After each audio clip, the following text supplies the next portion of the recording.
my day to hit the mute button, which means I get to lean forward across the camera here in the Cafe of Rhythm, the Bodega of Beats, the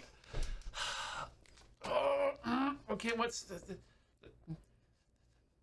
Store of Samba, the Rhythm Cafe, here on the mighty Loading Ready Run Video Entertainment Network. That's three is all we need for the rules. Instead of store, I know you're trying to go for a shop motif. How about the Storm of Samba? Oh, the Storm of Samba. Yeah, bringing the Samba Storm. I mean, that's not a game we're playing today, but that would be cool. Yeah. Yep. You know, whatever thought was there is been Bugs Bunny'd out. Yeah, replaced by a Porky Pig of. Oh right, yeah, that would have been Porky Pig. Yeah, you thought I was gonna say son of a. No, we're not gonna say that on this podcast. Podcast. Everything's a podcast. Rhythm Cafe's a podcast now. Yeah, Perfect. Perfect. We're a video podcast, which is weird, but we are. Yeah, and it's live, so. Something's gonna happen. That's a different show. No, we know exactly take what's those going to happen taglines. here. We plan this ahead of time. Right. Yes. Absolutely, we do. Yeah, we are quieter than normal. That seems weird, but. We'll find out. Yeah, you upping your headphone noise will not make us louder for the audience. No, but I do want to just hear if I'm in my own ears. And then we can figure out what.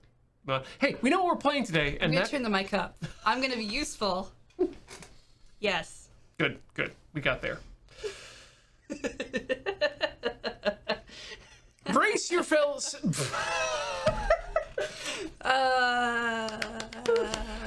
Starting again. Hey. I blame everything on the fact that I waited too long to eat. It's not often when I get to come into the moon base and feel with my nose the smells and tastes of a true meal. But today it was. But Beach keeps putting the wrong flavor of soup in my locker. That's so much chicken-based soup in my locker, Ian, and I don't want all of it, but it's there. Yep. And his locker is already full of soup, so I can't just shove it in there. I gotta eat it. And I'm never going to use this turn of phrase for you, but I do want to use the phrase "putting soup in my locker" as a euphemism.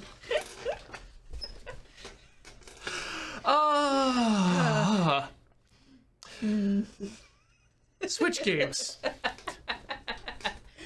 It's gonna be a good day. Yeah, we've got we got a little bit of stuff left to do here in this game that we've been playing for the last number of weeks, because I don't remember the exact number, but I think we're on week 4. Really? Well, I did just put up episode 3 this morning, so okay, you would know better than most then. I think we're on 4 now. I did not expect this game to drag out to 4. Not that it's been a drag, it's been a lot of fun. I thought we were gonna do it in 3. I mean, technically, we probably, if we're at the last boss fight. So if we get through this really fast, then technically we probably could have stuck around last time and finished it, but we decided not to because the cafe has strict hour rules. Yes.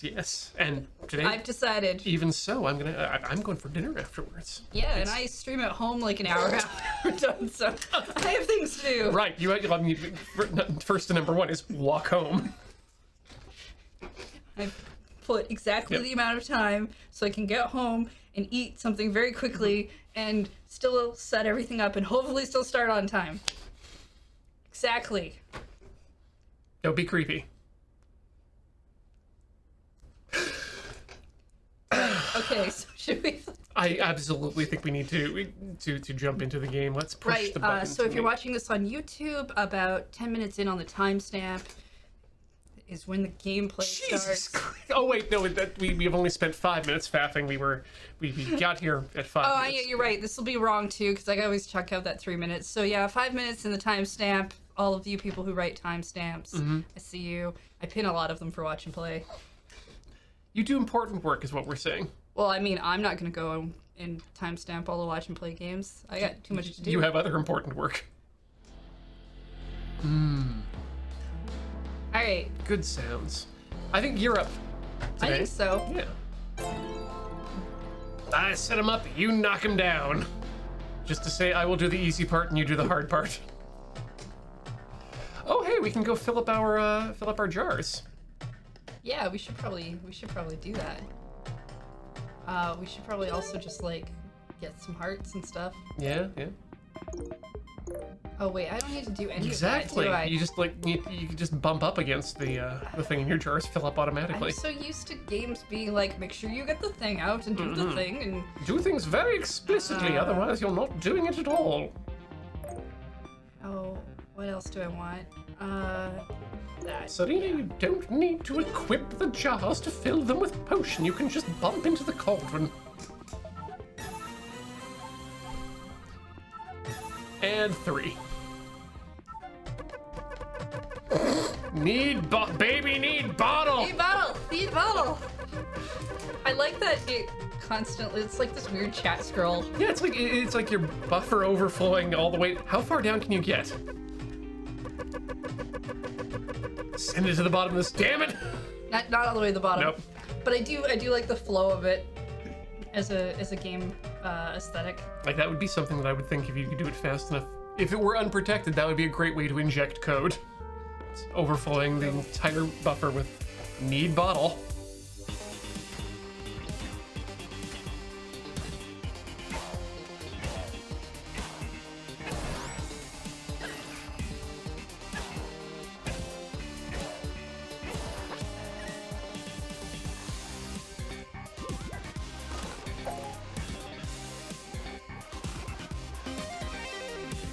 Interesting, the first thing I'm struck with right now is how different this sounds than what I've been listening to just hours before.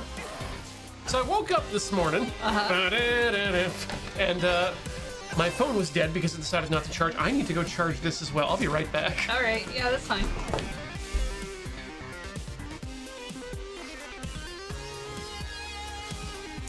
Thanks, MTV CDM. I know I can always count on you to put in quotes. I'm gonna have so many soup-based quotes. That's gonna be my goal for 2020. Yeah, that's the year we're in. All the soup-based quotes. You're just a soup witch, which is different than a soup sandwich. And different than a sandwich. Yes. Completely. What we're saying is, we hate sand. It gets everywhere. Contain it. It does keep- get everywhere. Yeah, I'll keep this. So woke up this morning, noticed my phone did not charge overnight on the Qi charger, which was unfortunate because it means I couldn't do the thing I do in the morning, which is lie in bed for hours just staring at my phone. No.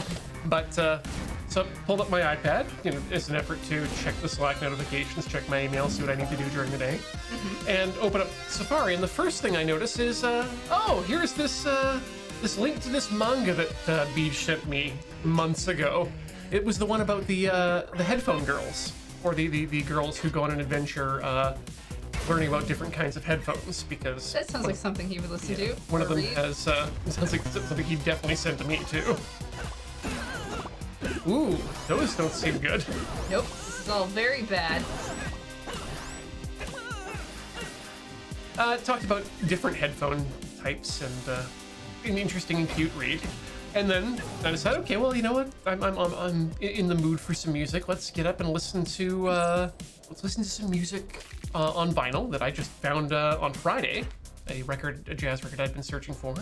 Kasami's Washington's The Heaven and Earth, if you're playing along at home. So listening to that, and it sounds with the information in my head that about the different headphones sound different to each other, and promote different frequencies, different parts of the music. And so I was listening on Corey's Seminizers, and noticing that the music was sounding very well. You got that vinyl warmth, as they say, but sort of a compressed music. Everything was just a little bit blankety.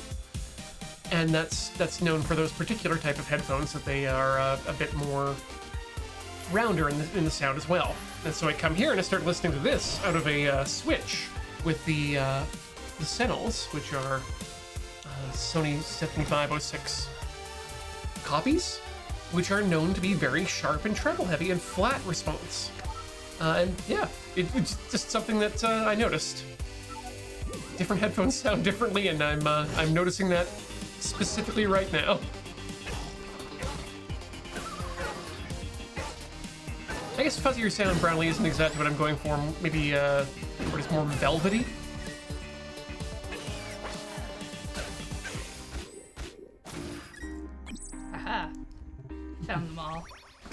This one is mad at me because I sealed their powers.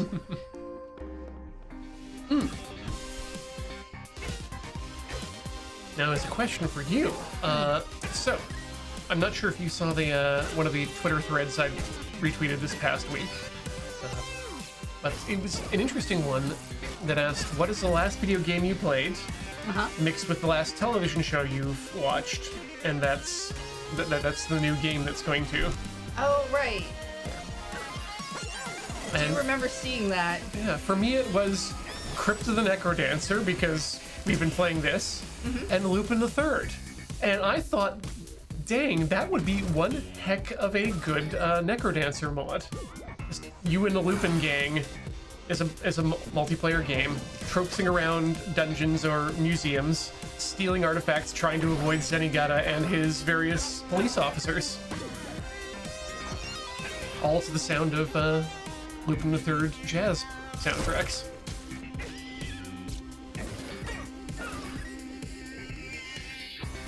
And She-Dwarf Revolutionary Girl Final Fantasy XIV.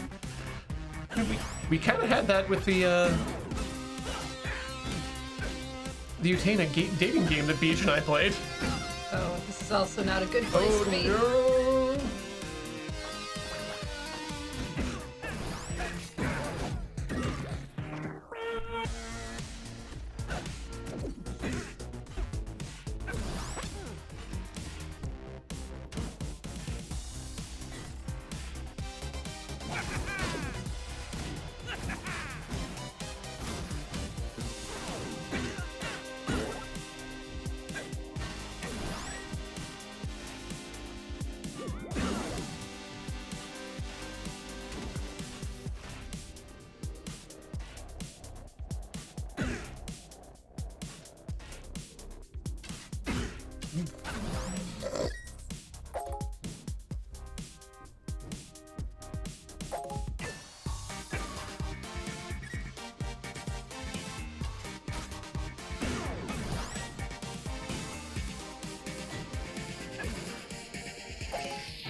Good dodge.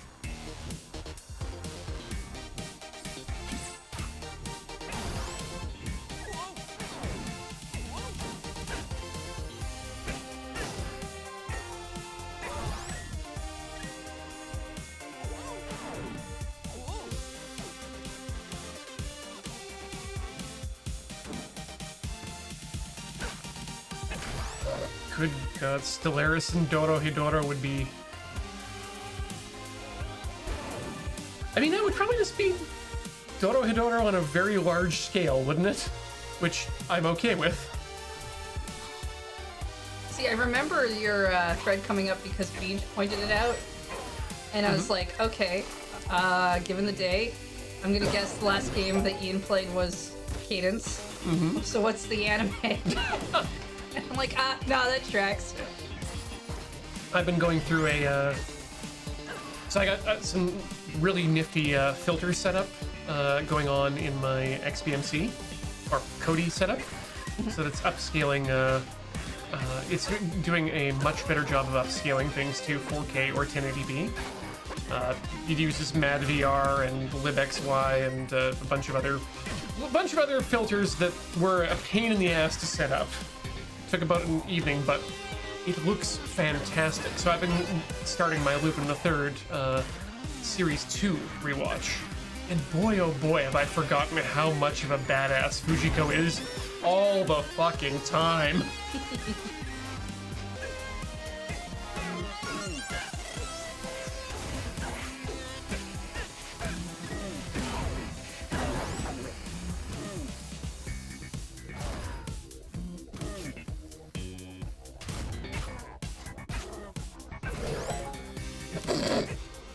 And the Steve says, just imagine Donkey Kong fighting a Dalek.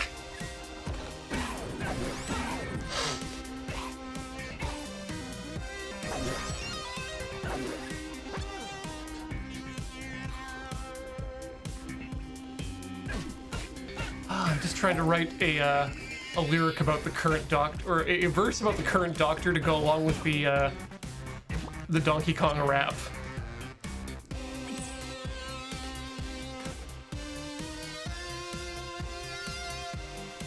They're the one with the PhD. They die a lot, and this time they're a she. It's Doctor Who. Don't ask their name. This one comes from the BBC fame.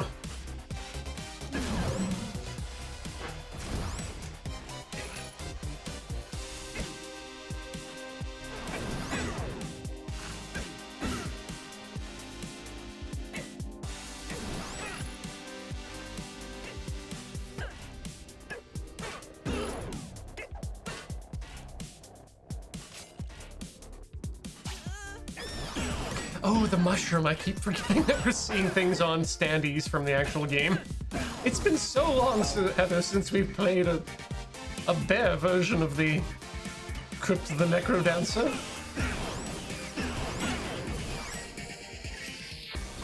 Everything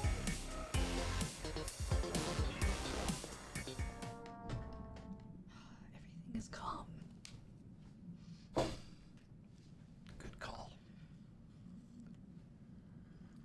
It's actually one of the hardest things when I stream at home is if I decide to play an action game that has to take like a lot of attention. This is like one thing between watching the game, playing it, and kind of reading chat and going back and forth. But then you're like, I made a very nice cup of tea to enjoy while I did this.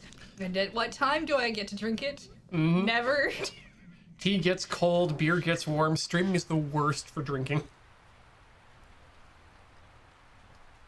Unless you're not the one playing, which is something I need to remember.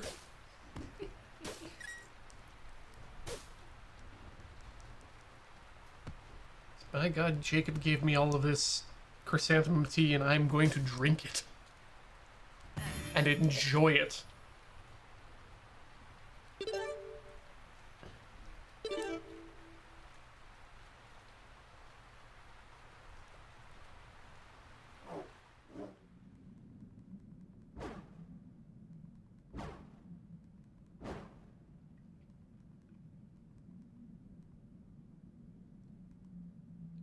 Ah!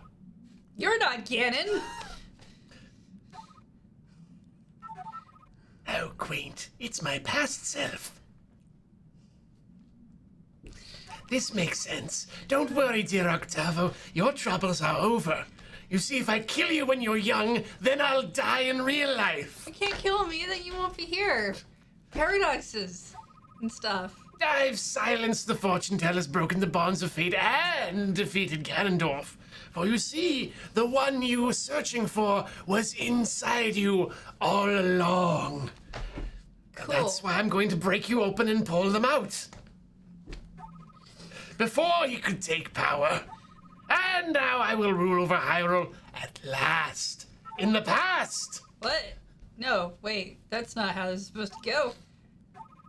You become a monster, and I'll stop you, but still probably become a monster so that they can fight me later, because that's kind of what happens the first time.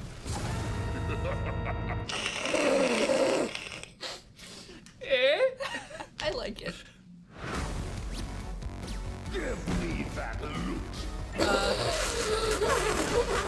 No? Phrases you were not expecting this to hear today or ever. Outside of a D&D game? Even inside of a D&D game. Give me that loot.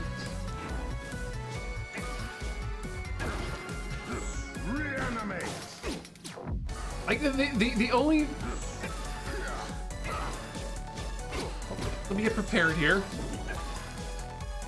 What's that guy's name? Who I... Ouch! It seems you're discovering how to use that loot of ours. But you still have much to learn, young Octavo. Yo, you see, when you come back to the past, or I go to the future, or whatever, and you meet your older self, you're supposed to tell me how cool the future is, not want to kill me. Gwahaha! Give me that loot is only the only acceptable position I would hear that from would be Johnny Depp in the middle of a Pirates of the Caribbean movie.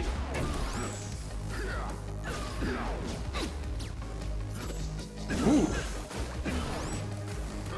Oh no, you've killed the maracas. The monkey is going to be very upset with you.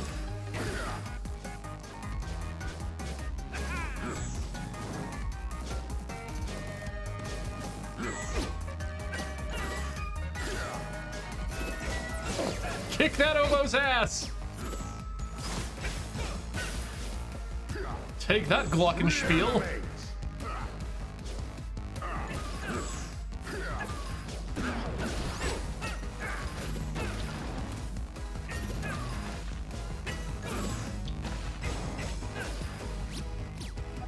My instruments! Do you have any idea how much I had to go through to acquire those? Yes, I'm you. Perhaps you do. Now then, let's put an end to this charade.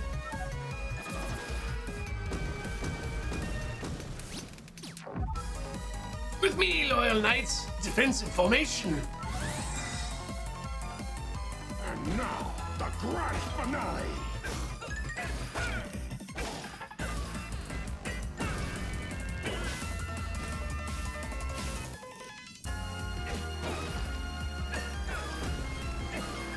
What this battle needs? But A Tango de la Muerte slide mechanic.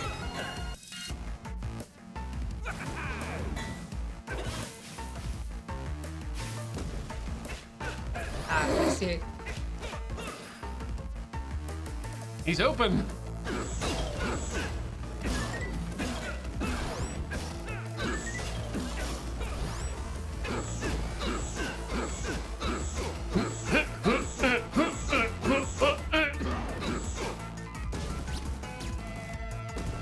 The loot is mine. Huh? Did we die? I think he dropped a hallway on me. Yeah. Do you want to give it a shot? Sure. I think we need to. Oh, you're out of arrows. Well. We don't need any of these. Or do we?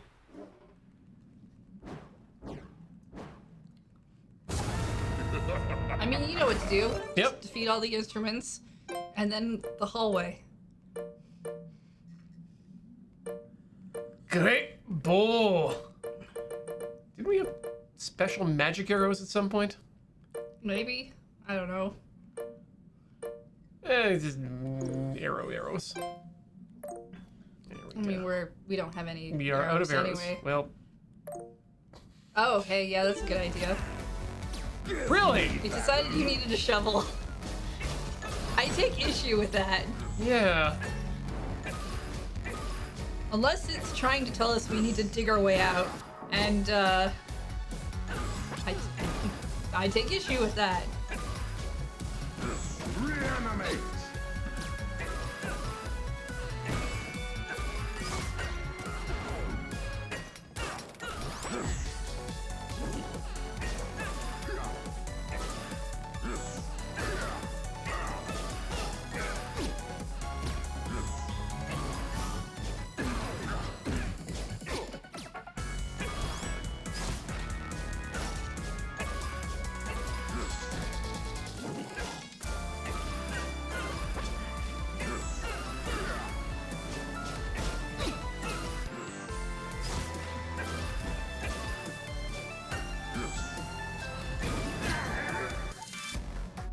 I'm discovering how to use the loot. Yeah, it attacks in a 3 square pattern around me. It's pretty good. It's a wide sweep weapon. I've known this for a while now. Thank you, past me.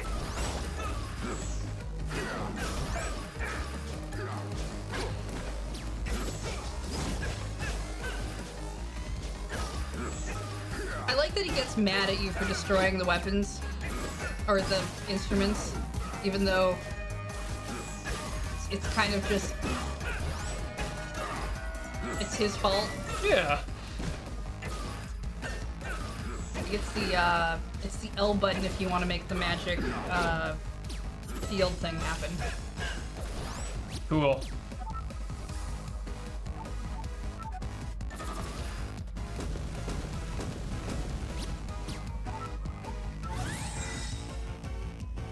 And now, the grand finale.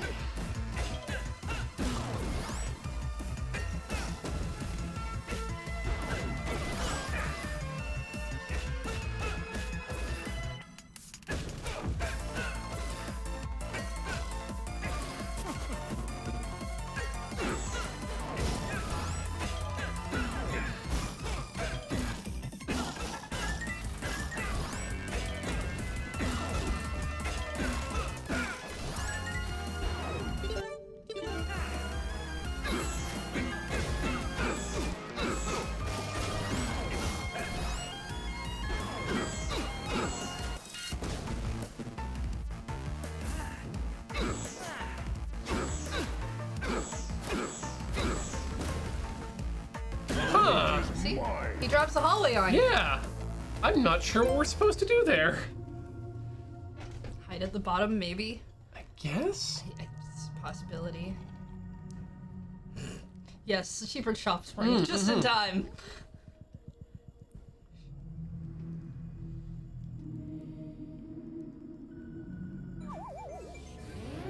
What could it be?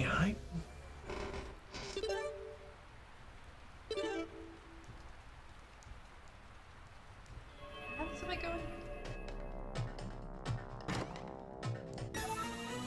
And that's always useful.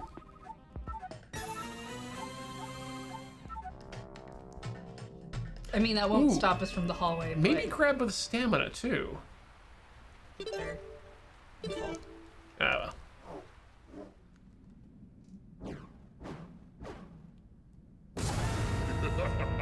Blah blah blah, necromancer. Give me that loot.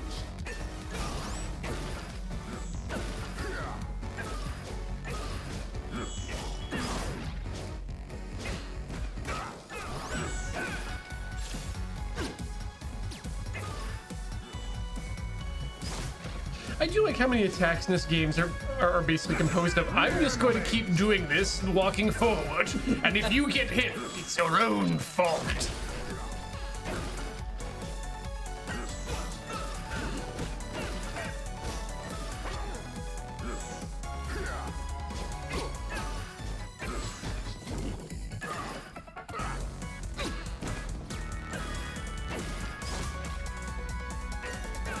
At least he's nice enough to place lilies on top of the coffins that he summons from the ground. Reanimate.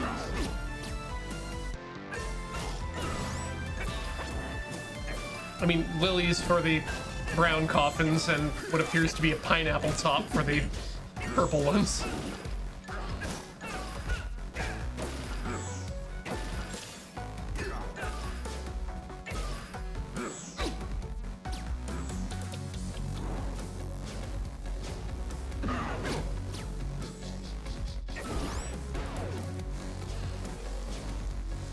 Reanimate. Time for my encore. Encore! More like you're off-core!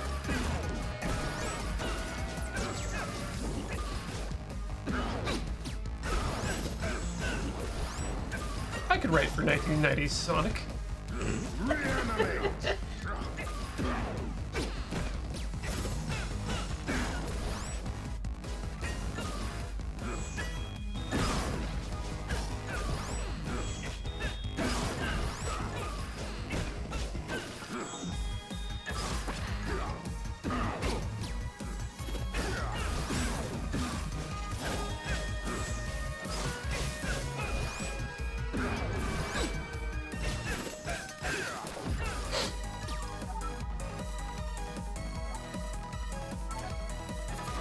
Crypt of the Necrodancer, specifically the Cadence of Hyrule, the only game where you can beat the shit out of a oboe. And now, the grand finale.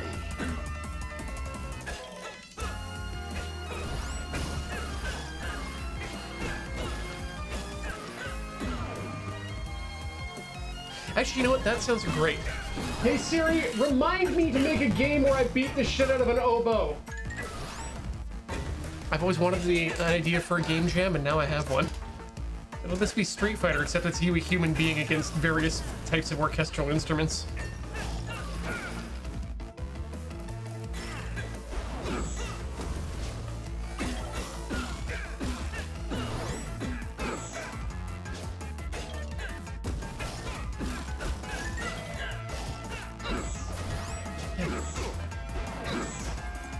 There we go! Drop the hallway was on it? you! Bleh. Figured it out. Now it is time to atone for what I have done. And shred the sickest solo that this world has ever seen. Oh good, we get to watch the loots fuck. No, we're gonna do that Sailor Moon thing where we make the two crystals touch and then it explodes.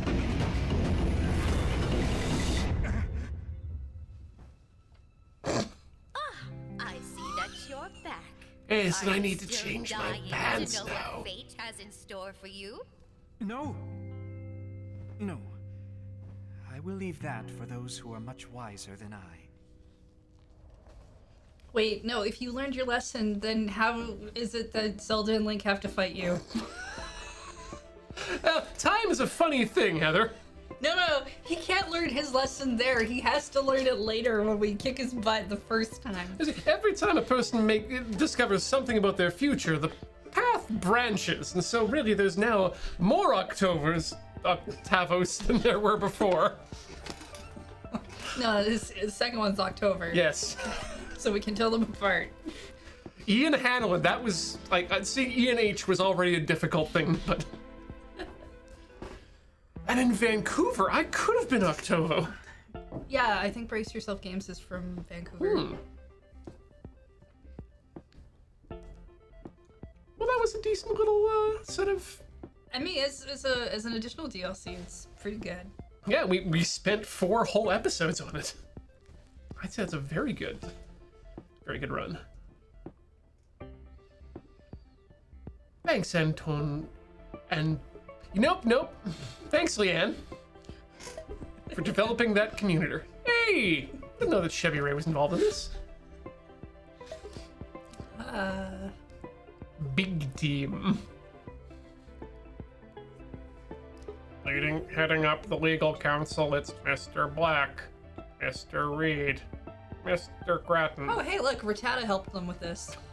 It's good to see Pokemon's a branch now, especially one as common as Rattata. Getting out there. And Jesse Turner. I mean, it's basically James Turner. Given how many Rattatas I used to see when I did play Pokemon Go around this area, I'm not surprised one of them does work for QA.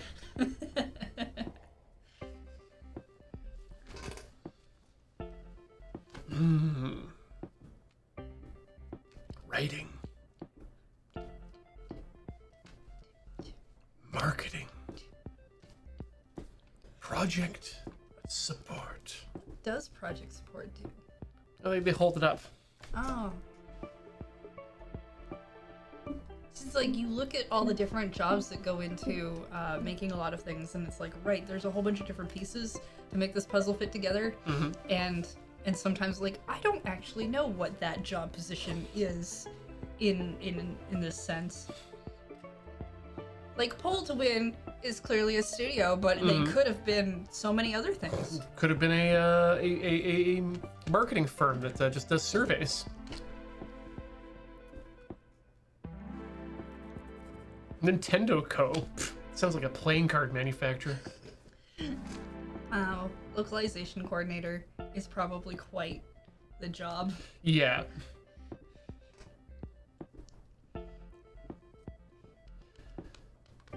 Well, that's a lot of people on that localization team for this game.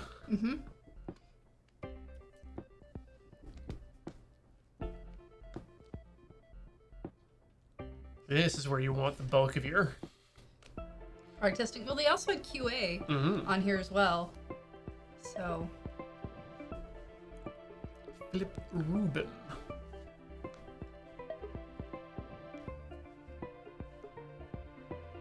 Yeah, I can't imagine there was too much translation compared to some other games. I wonder what they call the Glockenspiel in German. Das Kinderxylophon?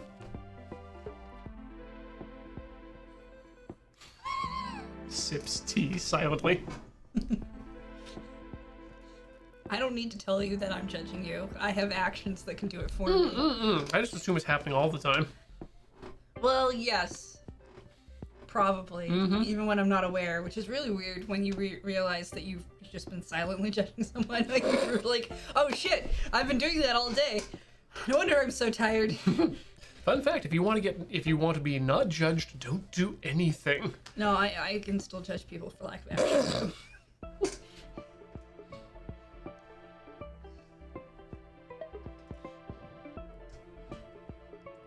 Thanks for grooving. I'm pretty sure it said that the first time too, but I can't remember because that was a while ago we played that. I will always say you're welcome though to them. It's only polite.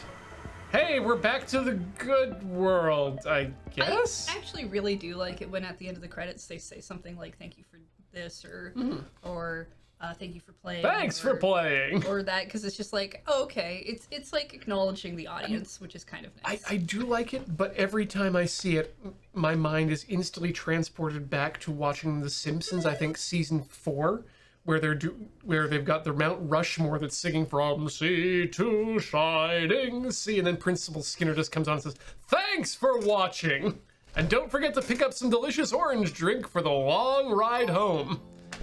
So anytime I see that in the game, I'm hungry for orange drink. So, stats-wise, yeah, we were a little faster. Yep. By about an hour and 10 minutes. A few more steps, but that's because I think it took us a lot more times to finish that end boss than we thought we did. And, I mean, stepwise here we had 2 players going, so I really still think that really ups your steps. Exactly, yeah. And game over way less. Oh, yeah. Well, that's just because I got really, what's the word? Lazy? Reckless. That's a better word. Really reckless. I think you were far more reckless in the first file than the second file. Really? Okay. Well, I mean... We have clips of you landing on the confusion block and then going into the pit like about 3 or 4 times before realizing what the confusion block is even doing to you. I feel like you were less reckless this time around. Just a little. Okay, well that's... Huh. Cool. Yeah. I'm happy with that. Do we want to take our break early and then set up our new game and come back with something else? Yeah, we should do that. We should absolutely thank some people, though. I would say this one. Yeah, that sounds good. Well, we gotta thank some people who have been generous, like Lord Treasure, with 58 months of subscription. Thanks for subbing on our show. Word Mogul for 15 months. Yay, rhythm time with my beverage of choice and some wonderful hosts. Hey, friends, that is how Rhythm Cafe works. Thank you. Oh, thank you, Featherweight, for 65 months of subscription. Goat there. Pon Burn for 8 months. Hi, everybody.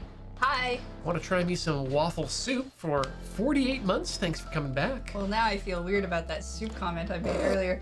Evlock with the 300-bit cheer. I guess it really was the last one. And the last one of the subtrain too. For the moment, we are not going away forever. We are only going to go away for a short time while we set up whatever we're going to play for the rest of this episode. But don't go away. There will be more Glockenspiel after this. Thanks, Mary Cat.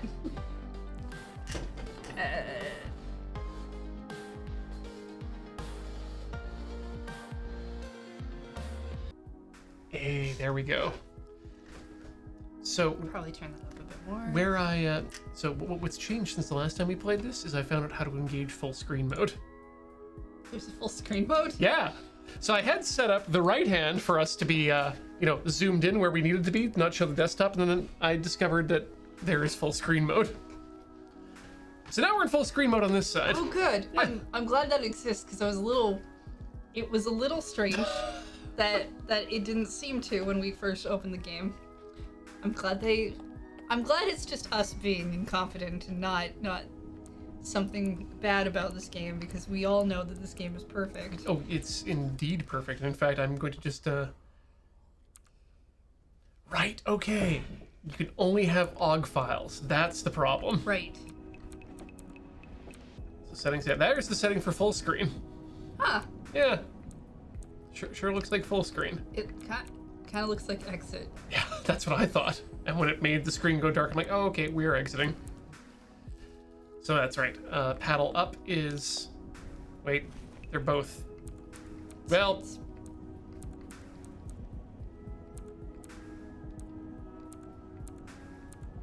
Menu. Okay. Game tree. There we... We have a lot we haven't unlocked yet. Yep. Got a long ways to go. No fail can be... There's a no fail mode? Why aren't we playing that? I mean, because we... I know why, because we didn't know it was there. Do we want to try no fail? I mean, I'm good either way. Yeah, I'd like to try harding ourselves for a while. You can just say the word challenging. Harding is not really a word, and it's weird. Can we go here? Darkening. Okay, we're back. Good.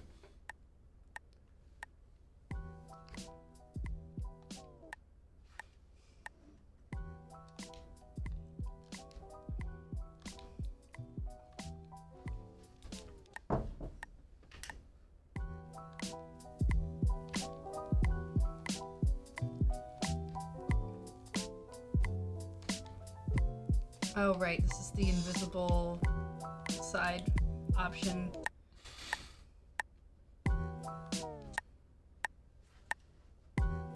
I'd completely forgotten that the original Necrodancer had an import option.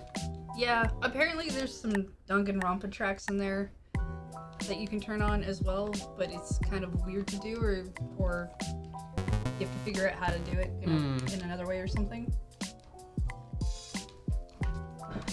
I unfortunately know nothing about the dank rumples. It takes visual novel games to a whole new level. Is how I see it. Okay. It also has some unsavory anime tropes. I mean, that's most of the anime industry, unfortunately.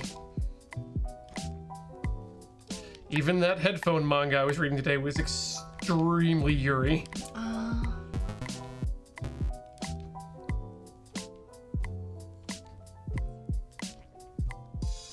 I mean, I'm talking about the ones where it's like there's the girl who, no matter how she trips, always manages to trip into a compromising position no matter what. Mm-hmm. That's like completely impossible.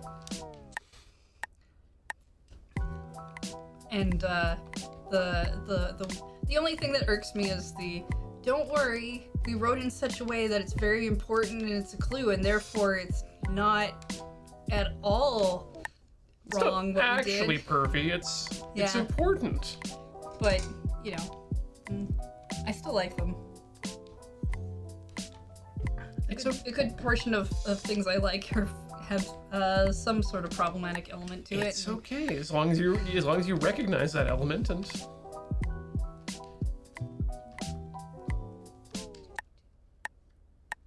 I was doing so well when I was still talking. It's usually the opposite with a rhythm game.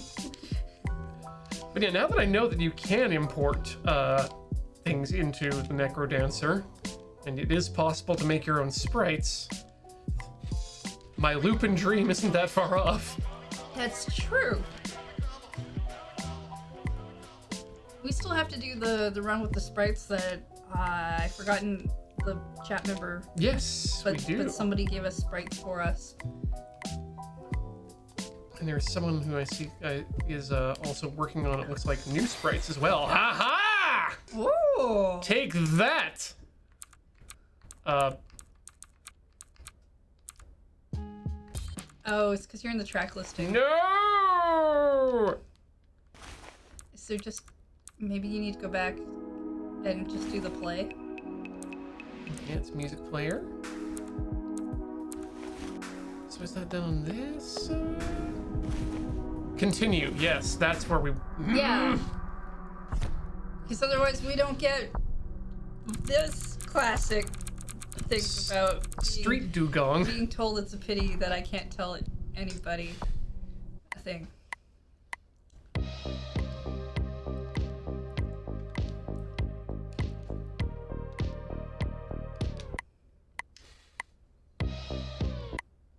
I thought things seemed different. Like the song wasn't quite where we were. Yeah. Everything seemed way too easy. Like, I can do this.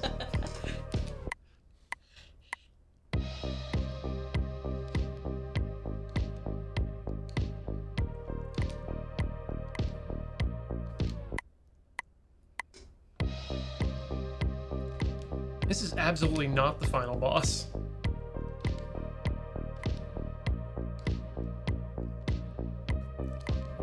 No, I think we're only maybe halfway through in terms of animals.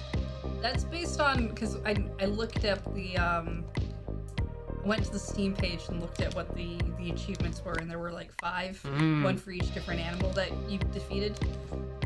So I think we're in the third one. I'm just judging based on the number of tracks we appear to have unlocked. Ugh. Keep double hitting that center one.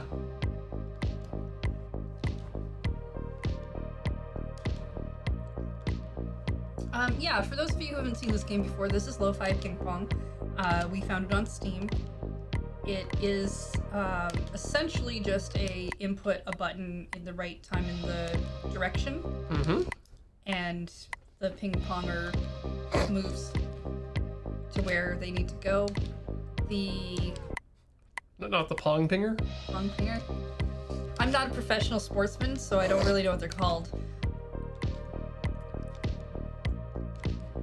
But yeah, it's also we're partway through the game where now you can't see the ball on the opponent's side. When you start the game, it does not start you off that hard, but it does have some very tight timing that it wants you to achieve. Yeah. I can't necessarily speak. I'm going to try to speak for you and say this has actually become one of our favorite go-to just lo-fi games on this channel. We really like the music. And despite how many times we end up restarting a section, I'm never mad about it. I never feel frustrated.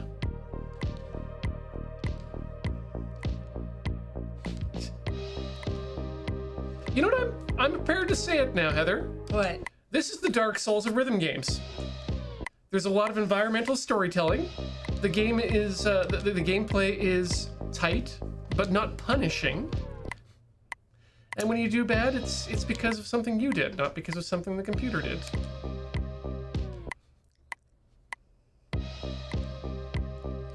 And yet, the phrase is still not great in my mind. I wonder if there's a big fan community of people. for calling stuff Dark Souls-like. No, I was gonna say specifically for Lo-Fi Ping Pong, but yeah, we can go with that too.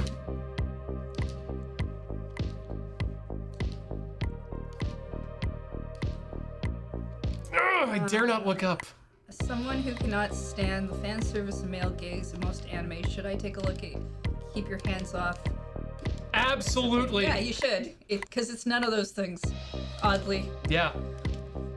In fact, anything by Masaaki Yuasa. Some things will take a bit more, given your hatred of the male gaze, which I can definitely see as a problem in anime. I've not seen any of it in this one. No, definitely not. Like, lots of anime I've seen likes to introduce female characters through their skirts or their chests first, and they don't really. That's not what they're there for on this one, so it's good. I'm trying to figure out if I can recommend all of Masaaki Yuasa's work, or at least Science Sato's work. And I think the only one that I'm thinking that might be problematic off the start is Night is Short, Walk On Girl. But that actually takes the concept of the male gaze and actually plays with it a bit in part of the show. It's an incredibly female empowering story. No, I really liked that one. I'm just trying to remember There's if there was anything. the art collector guy.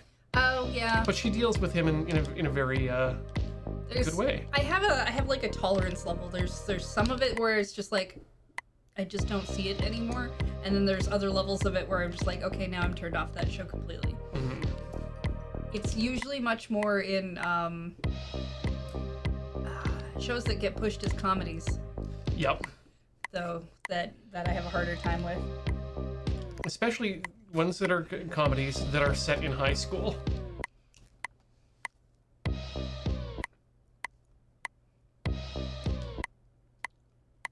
The only thing I don't like about Hands Off is I usually end up skipping the first 5 seconds of the beginning because I can't. It's the camera effect on the character of.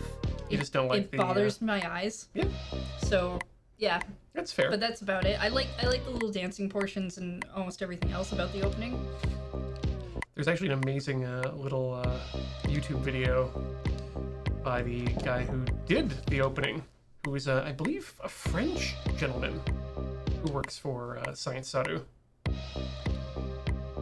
And not only did he, so he actually did the stretching in After Effects after the fact of drawing it, but all the sparkly background is literally a sticker that he has that he wanted to use in the animation. And the dances they do, and I love this fact, the dances were literally just Masaaki Yuasa coming into, apparently, the animation students and like, I want them to dance like this. And he did all the dances. I do kind of wonder about that, because they seemed like fairly... something you might see someone do, but kind of slowed down. Like an old, like a mid-30s old Japanese man. I mean, I don't know that many mid-30s old Japanese men to compare that to, but sure. Yes. I'm just gonna say yes. But yeah, hands off Eizukun. His latest film, Ride Your Wave, was fantastic in the theaters. Blue Over the Wall is great. Mind Game is a fantastic movie, but there's a lot of content warnings in that one. Again, handled very well, but boy oh boy are there content warnings. I'm going to need to stop here in a second because I'm getting out of the groove. Yeah. That happens. Yep.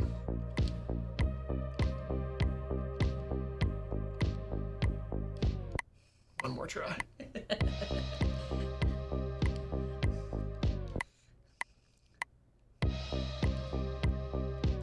But can you pull yourself out?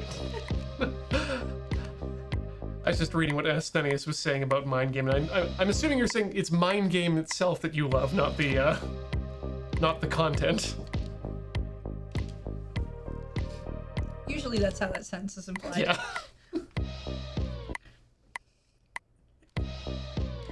Last try. Cool. Mind Game is definitely, it's probably in my top 5 films. Yeah, I don't think I can... Off the top of my head, I can't think of another animated film I like more than Mind Game and Cagliostro. So those are definitely in my top 5 total films. Oh yeah, he also did Devilman Crybaby, which is how a lot of people came to know him. This Masaaki Yuasa gentleman.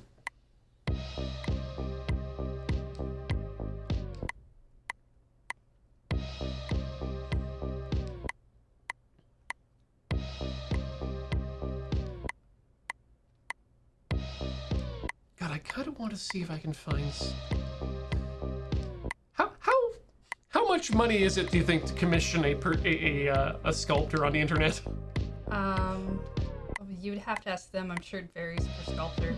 Because I would love to actually get a 3D figure of the character from Lo-Fi Ping Pong, but I want them Lo-Fi 3-dimensionally. So like maybe a 0.5 centimeter wide pixel.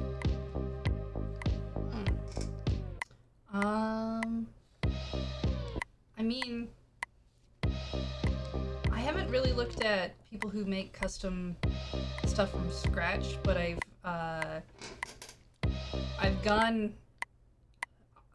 treading into the videos of people who make custom amiibos. Oh my. Based on, like, they take other amiibos and, like, some of them go pretty far. Actually, Emily, yeah, you're exactly right. A Lego would be the perfect prototyping medium for this.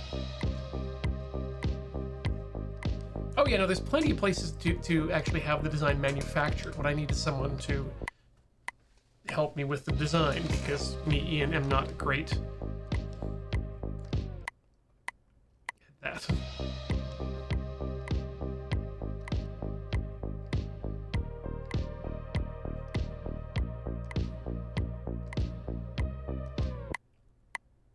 So I need to figure out what pose I'd like. Yeah, voxel printing, but not necessarily printing.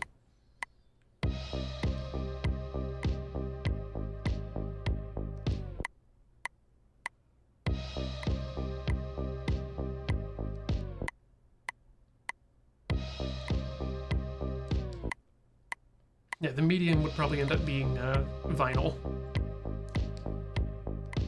Injection molded.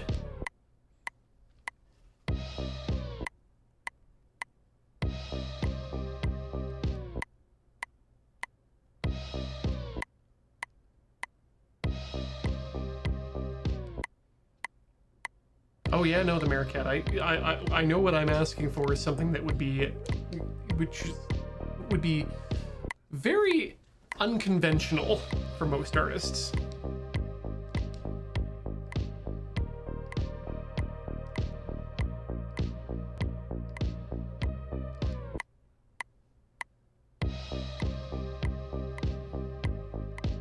Like it's not a, it's like drawing.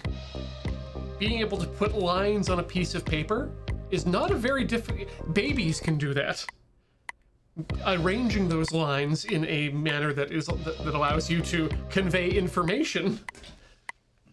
Difficult and requires practice or talent or a combination thereof.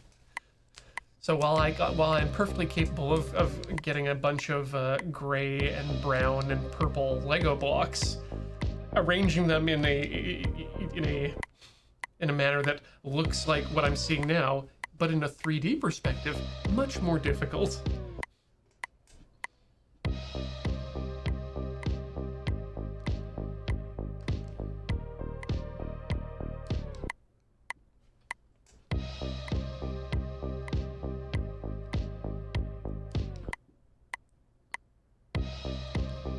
Dark Boyfriend, I can understand the awkwardness there, because I'm also one of those people that doesn't have a I'm not turned off by fan service. I'm not seeking it out. I don't necessarily want it, but I know why it's there, and I'm like it's, to me it's just a case of, okay, well, I need to endure this for a while.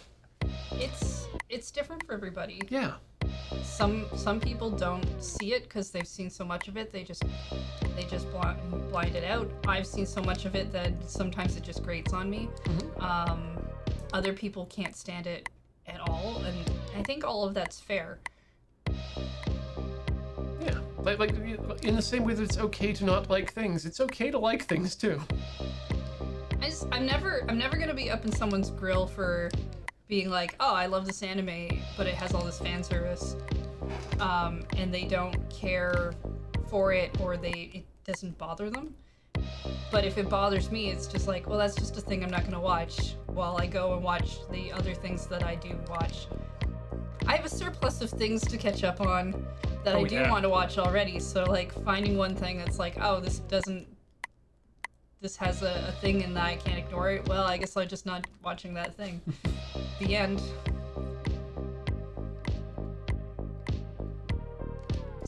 Or maybe it's a thing I really like and I just wish it wouldn't have that in there as well.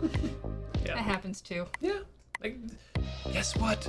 When people make things, they're not always making things directly at you. So sometimes we don't always get exactly what we want. But one day that Splatoon idol game is gonna exist and it's gonna be just for me. I was thinking about Hisone and Masotan again the other night. That was a show that was not fan servicey, but extremely horny for a number of reasons. And it was good. Which one was that? That was the Dragon Pilots. Oh, yes. I liked the parts with when they were actual dragons. Mm-hmm. But beyond that, it was really just not for me. Neat idea, though. Mm-hmm.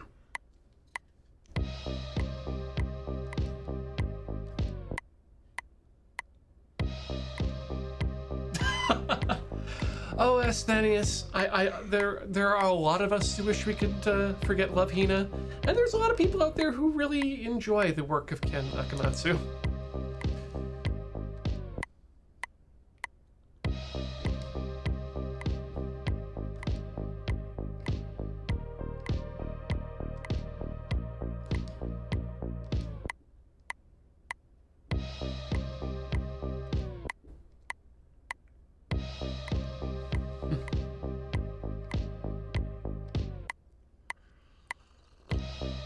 Actually, the only thing that really gets me irritated about anime is when I talk about one on Twitter and I'm like, I really liked this show. It was pretty good.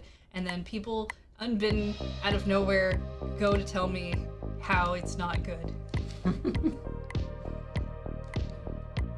Or with this is my kind of pet peeve, and it really is just a pet peeve because there's nothing really anything wrong with it.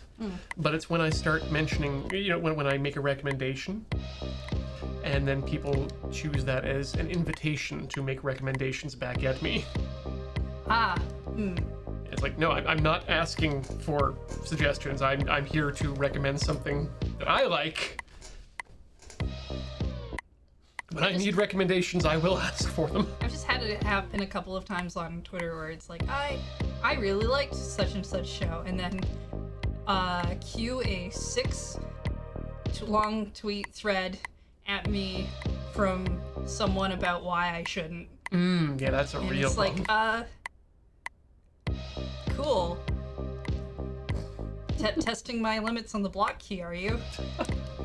I can tell you now. The more time goes by, the less I have a problem with using it. Yep. Starflight, I see what you're trying to do there, and guess what? Naruto legitimately is one of my favorites.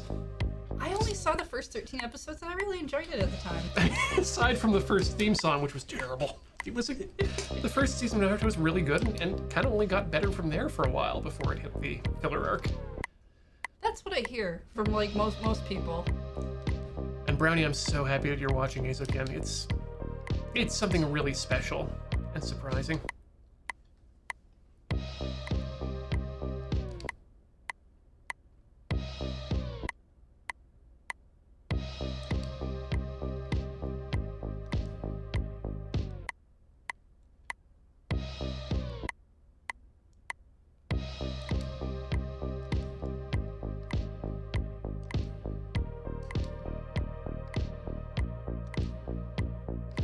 Oh, Arclight. Okay, yeah, that's a problem.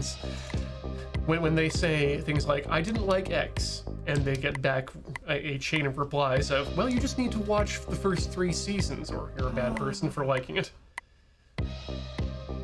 So in regards to that, I have watched some things where it's just like, yes, it took me 3 seasons before it got to the part where I'm like, you're just utterly in love with it, and now you can rewatch the first 3 seasons and still be okay with it because you're in love with it now, so it doesn't matter. And I can't recommend those shows to anyone because I'm like, I don't want to tell anyone that they need to watch the first 3 seasons of anything before it gets good. It's actually very similar to games like Animal Crossing, where I'm like, I can't recommend this game to anyone because it's so much a you have to play it and see if it's a thing that you like. Oh, okay. That's an unfortunate Johnny glitch because I'm looking forward to checking out season 2 of Altered Carbon. That is where else did I go here? Oh, and Lurker Spine. If you liked Hikaru no Go, absolutely, if you haven't yet, check out Chihaya Furu. It's basically Hikaru no Go without ghosts and about Karuta.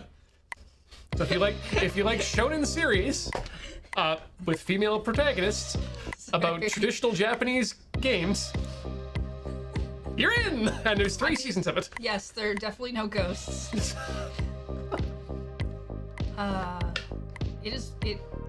It's very good though. I know a lot more about Karuta than I ever expected I would in my lifetime. Right? I mean, it's never gonna be enough to actually play the game. No. But at least you can say in yourself, now the spring, the snow is thawing, the Naniwa River is swelling up. oh, Here comes the first card. have they dumped that at all? Oh Jesus, I hope not, How but are they they- probably did. I don't know how they're going to quite get the cadence of that in a.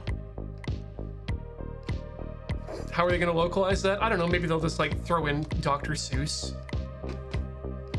I don't don't think they would at this point in our history. If we were talking early 2000s, for kids dub, sure. But 4Kids would never have touched this series anyway, so it's fine.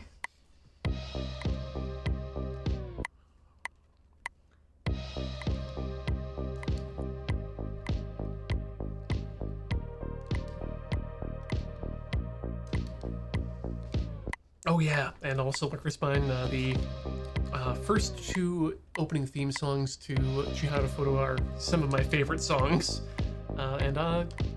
They did the good thing that they did with Full Metal Panic, where they got the same artist to do the theme song for all 3 seasons.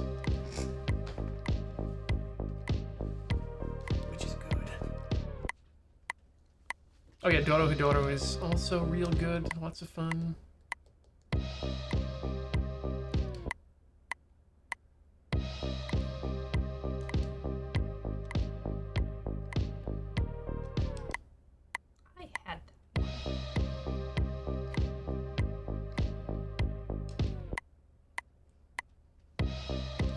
Oh, brownie points. That's yeah.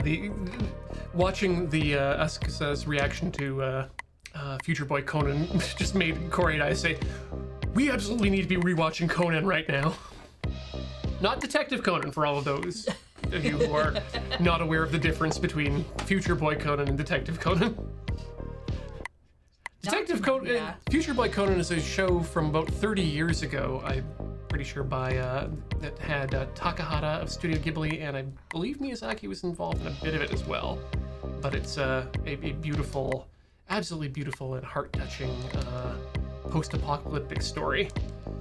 Detective Conan is a show that's been running for about 30 years on NHK. That's about a boy who still 8, Yeah, 10. yeah. I actually don't know how old he's supposed to be. He was turned into a single-digit child about 20 years ago and has never aged out of it since. Like, I remember the premise of the show. I wasn't ever really sure how old he got turned into. Isn't Detective Conan like the longest running anime series as well, or something? No, it is very long running, and if it continues running, it might get there.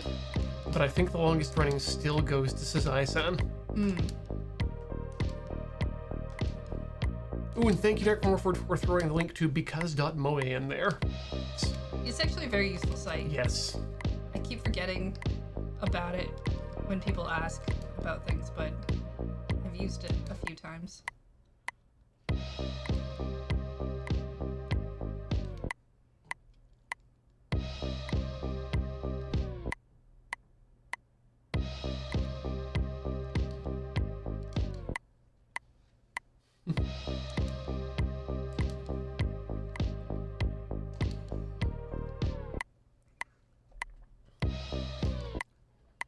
Chinese shonen anime that's been going for years and years? I have no idea.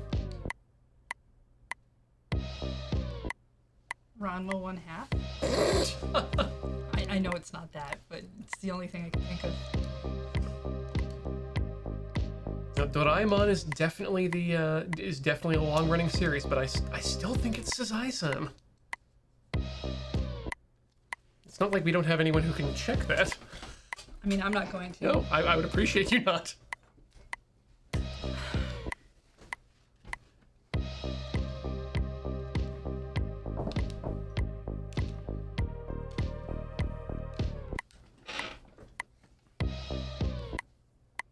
Ooh, Sherlock Hound. Good recommendation there, Digital Seahorse. Fun fact, Miyazaki was involved with a few of the episodes of that as well. Which is why it plays so much like a Lupin series.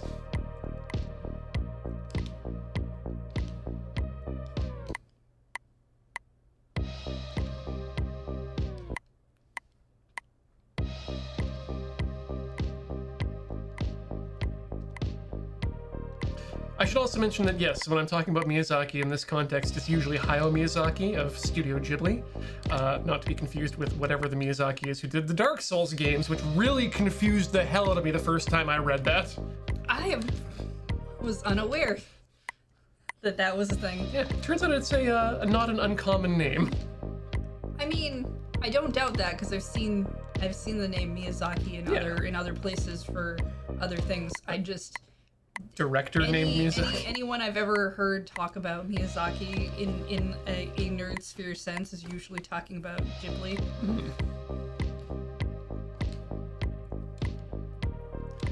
And it just gets in my craw when people ignore everything that Miyazaki did outside of Studio Ghibli before he did those films.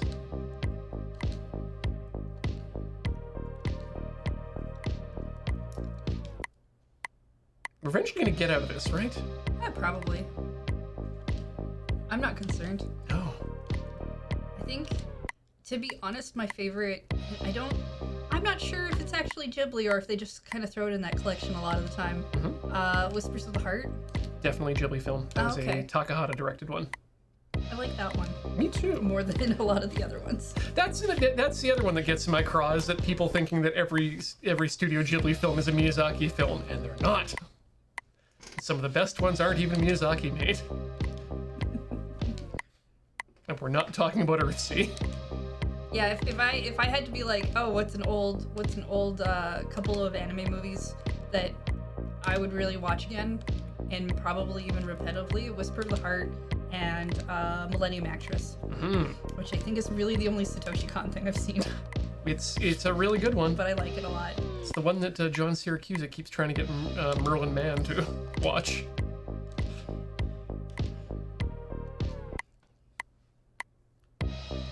Now, is Whispers the one where the original lo-fi beats? I think it is. I think it might be. Mimio Sume Seba.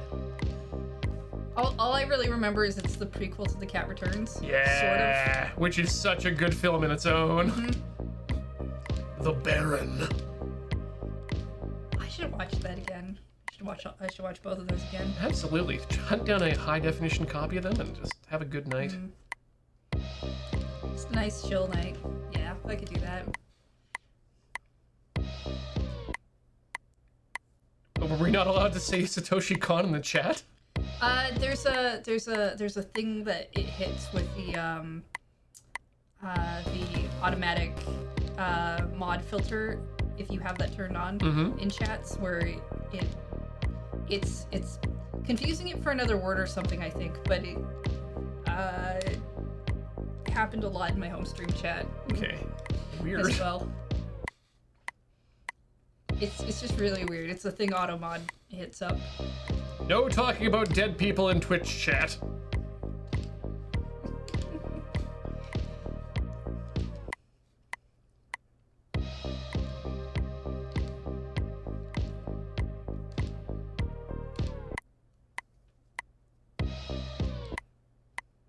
Do bots have their own special swears that we don't know about? Like I mean, probably. I mean, I was going to ask. Like, I'm not a rabbi, but is digital Shiva different than physical? Like, does it last for years? I mean, I really have no idea.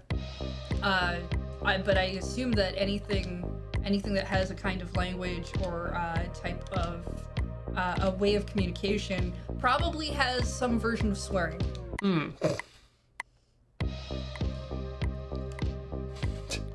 Are the expletives of computers just up their ASCII characters that no one uses? I mean, for all we know, it could have been the dial tone for getting in on the internet.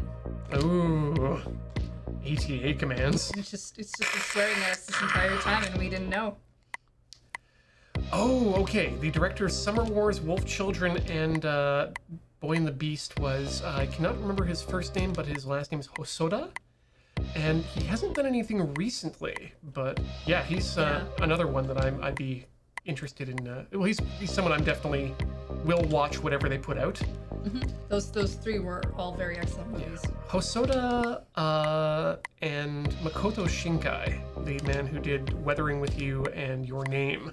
Those are the names that are generally bandied about as being the next Miyazaki. But I honestly think that title really should be going to Masaaki Yuasa for what he does. His films definitely have that heart in the same place.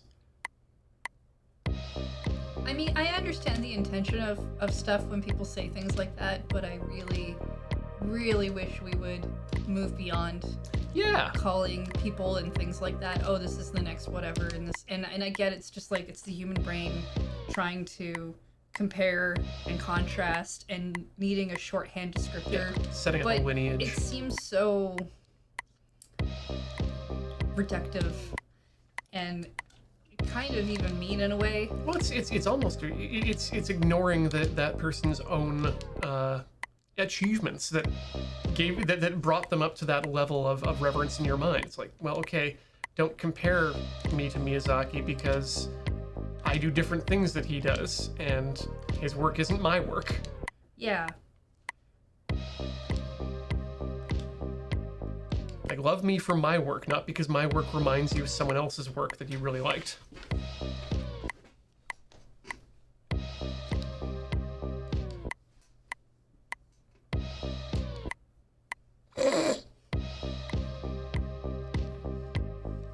Ah!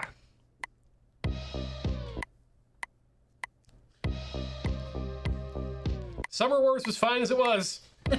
Koi koi.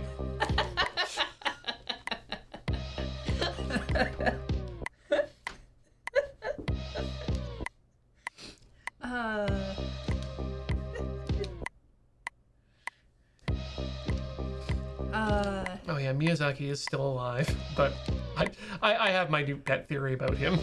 Is that the reason he's so angry is because he made the perfect film as his first film. I don't know that I believe yeah, I don't think he'd agree with you. I don't think he would publicly. But under his breath, God damn it, Maricat!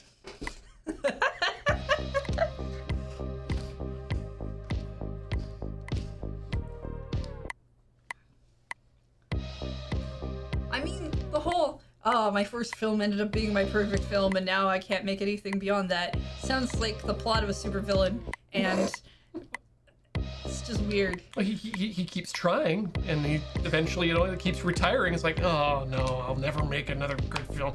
Wait a minute, okay, I've got an idea, let's try this. Damn it! Back to retirement.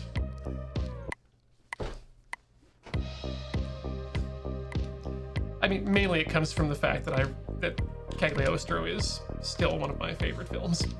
I mean, yeah, I know where you're Yeah. coming from. I think the whole retirement thing is much more, I did a really long project, I'm tired now, I want to take a vacation, I'm just gonna retire. Well, I tried that was boring, back to work. You know, like you see with many other people who tend to be, people will classify them as workaholics, but I think it's more of, that's just what they enjoy doing. Mm-hmm. And that's what, when you don't know what else to do, you go back to the things you used to do.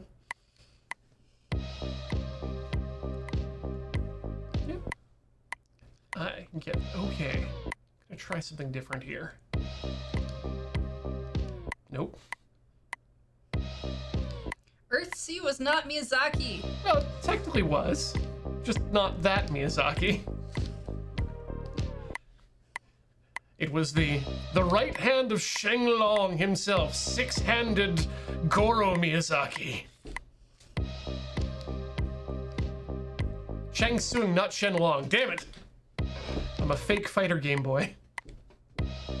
Steve Miyazaki. Steve Miyazaki.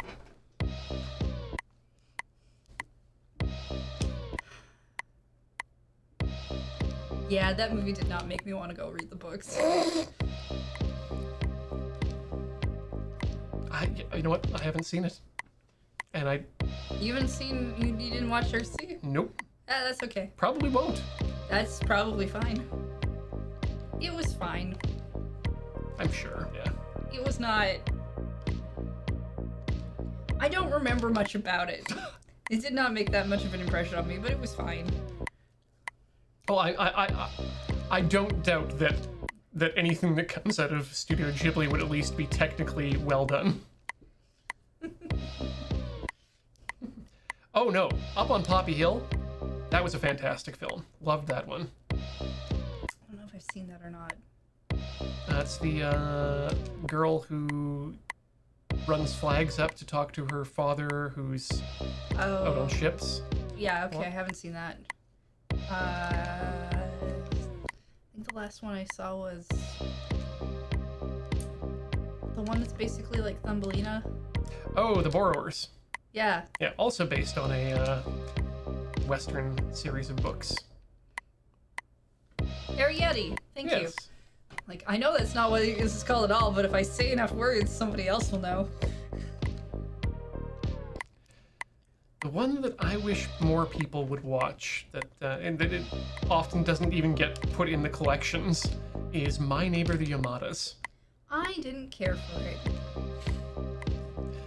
It's not for everyone, because it's definitely a departure from everything else that that Ghibli has done. But it's a technical marvel in some of the three-dimensional CG animation they do, which is odd because it's basically based off of what I could consider to be one of the Japanese answers to The Simpsons, which is My Neighbor the Yamada is a family-focused 4-panel strip of this Japanese family and what they're about. And so super not accessible to most Western audiences.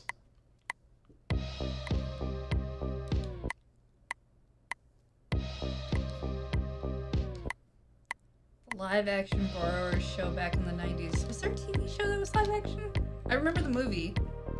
Because there was like a period of time where it felt like they were doing movies out of a whole bunch of kids' books that I'd read, like The Borrowers and Stuart Little, and I'm trying to remember the one about the goose, but I don't know if they actually did a movie about that or not. But it was written by the same authors, Stuart Little.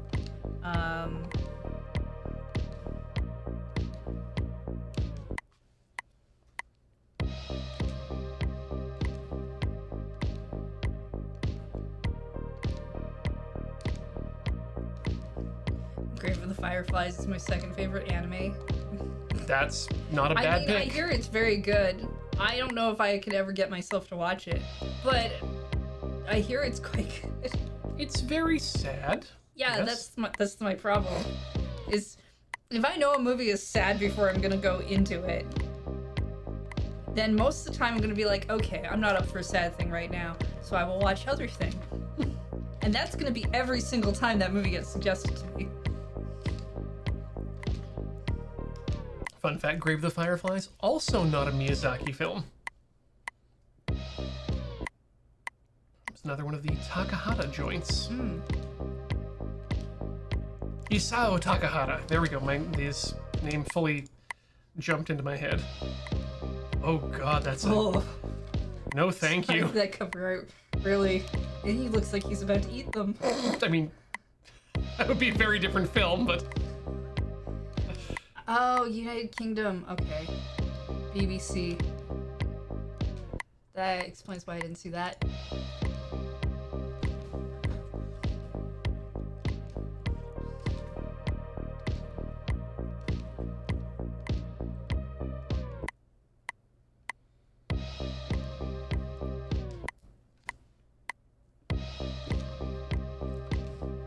It's good for you if you want to cry lots.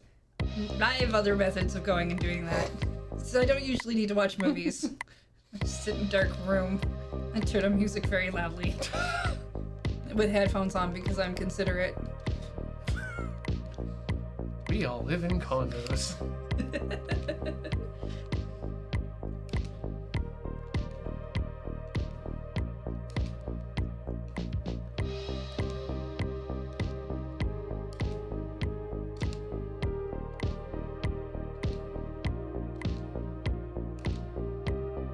Oh my god! So close! I really thought you were gonna make it. Me too. You're so close on that bar.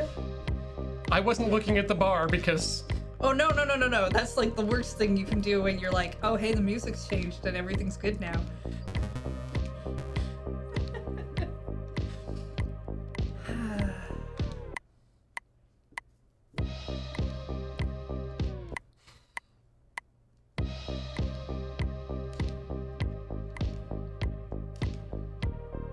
You know what I think would be fun to watch around Halloween again? No. Haven't seen in a while is Over the Garden Wall. Oh yeah! I think I could use a refresher on that, but I feel like Halloween is maybe the better time to watch it. Hilda, I hear, is also very Hilda good. is great. You haven't seen Hilda yet? No. Hilda is great. Okay. Hilda's great. It is very good. It's, do you know the premise? No. A small girl with blue hair and all of the strange beings that live around her house. Okay. And, it's very cute. It's very like I'm gonna go out adventuring, and her mom's just like, well, yes, of course, magical creatures live around us. That's just how things are. But war gets declared on their home by some of them, and she's like, I think we should just move now. And then so now she's in a city, and there's still magical things around. And sometimes I can't tell if everyone's like really on board with knowing that these things exist or not. But it's just really nice. Sounds like a fun little jaunt.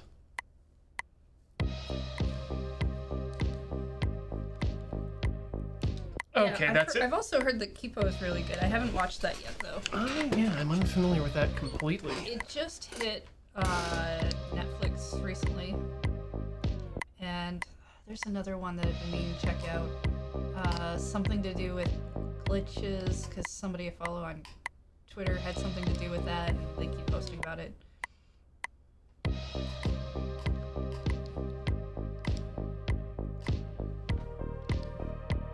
I'm kind of behind on a lot of shows that I was keeping up with that were like shows I watch on my own without Beach, because I keep getting into this thing of, okay, I want to do some other stuff while I have something on in the background, which means I can't run anything I haven't seen before. So yeah. I keep rewatching an older show that I've seen a million times. And it's like, I need to, if I want to watch anything new, I need to put out something Right. in a time when that's the only thing I'm really doing. You have blocks of time available for this sort of thing. Yeah, and I've been really pushing more of my pay all your attention time to my video games lately, rather than my television shows. And I'd really like to push that towards my books, but sometimes when I try to read a book and there's too many other noises around, I just can't seem to get into it. Well, having multiple jobs is also puts a time pressure on. Just that too. Yeah. Because you got one, job two, and then you've got job three, which is taking care of your home. All right. When's my next day off? I think Yeah, I can do laundry again. let's not think about this at all.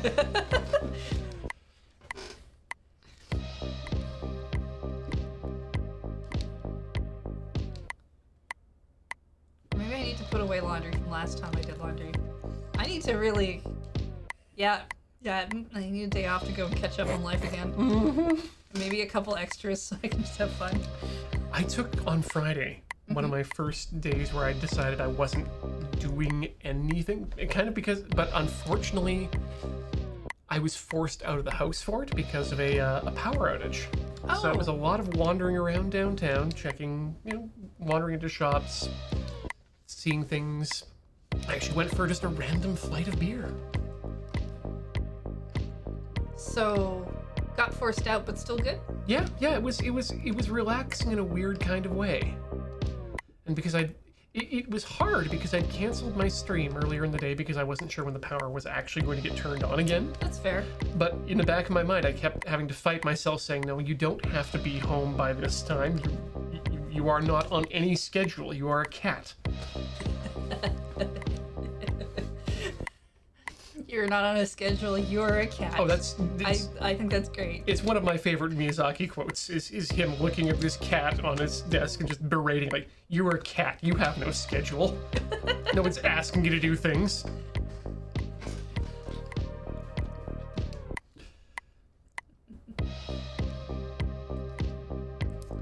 Ooh, yeah, I am... The word is curious is not the word. The live streaming the IRL walking around thing? No. Crunchyroll Originals coming up. Oh, okay. Yeah. Sorry, I had no context for what you were text. Yeah, it's And about I to saw get- one line of text. I was about to get to the point there. Oh god, yeah, no. I could stream live, but I don't want to. I tried it a couple of times, the walking around and streaming, and I am not quite at the level of comfort of being able to do that in public, where other people can see me. Also, I don't know why people tune in for that. Like, they did, and it was great, and I did talk to them, but I just also felt just very like, I'm not being entertaining enough. Quick, be entertaining. I mean, that's Freeze. that is trouble number one with streaming, period. Should I be doing something? The answer is usually no. Yeah, I hope. it's usually you're overthinking it. Oh, don't worry. If you're not being entertaining enough for somebody else, they've already left. It's okay. Oh, good. How do I do that in real life? Haven't figured that out. Oh no. I've definitely had the people in, and I'm not talking like conventions or anything. I'm just talking the random person who talks to you in a Starbucks line. And I've tried okay, I won't engage with them. They don't need me to engage with them. Yes. They're very good at it on their own. I don't know how they do it. I'd ask them, except I'm pretty sure then they'd get mad at me, and I still want to get to my coffee. Or rather my tea. I don't drink coffee, but I keep calling it coffee anyway. The important person that I don't tell that I secretly call my tea coffee is the barista, because then I'm gonna get coffee. For everybody else, it can be coffee. You're drinking a thing from the coffee store. Pretty much.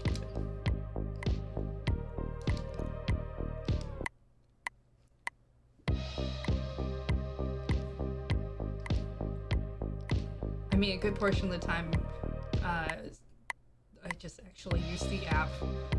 Sometimes I'll go into the one I'm supposed to go into and find a clear table and sit down and then order from the app. Oh, so Because no one can stop me. my dream is that we get some form of universal basic income and a quantum shift in society's perspective away from this whole freaking fetishization over jobs is a thing we need to have. Because good God, I would love for so many service workers to just be able to have a comfortable life and for me to never talk to a service worker ever again. I want to get into my Uber and never take my headphones off. I want to go to a restaurant and not even see another thing but the food I'm about to eat.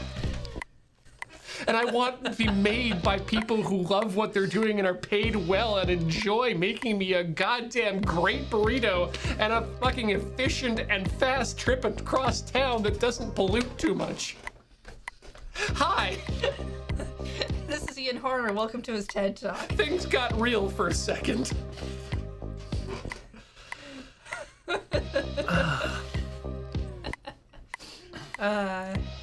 I'm laughing, but I really do understand.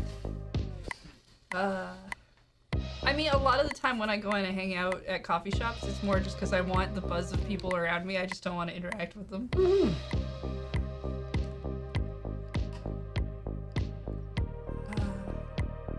I just want everybody to be safe, secure, happy in what they do.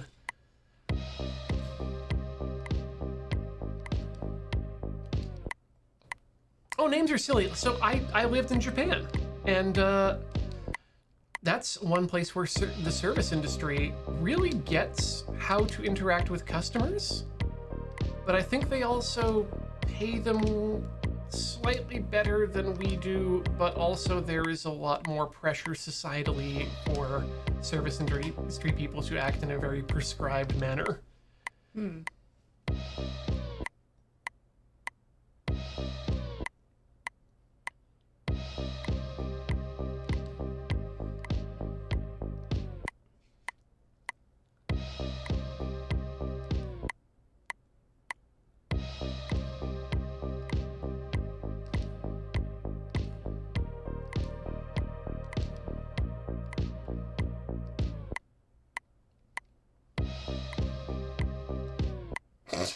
Johnny Glitch, this is at this point, this is the only level of the game I remember. No, I only remembered the trains, and that's not a level. The character's not wearing a respirator. This is a street dugong. I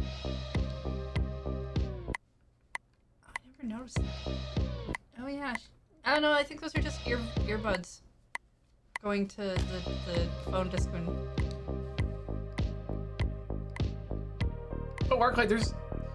Yeah, I mean, some people love self-checkouts to avoid the interaction. I just like self-checkouts because there's usually a shorter line there.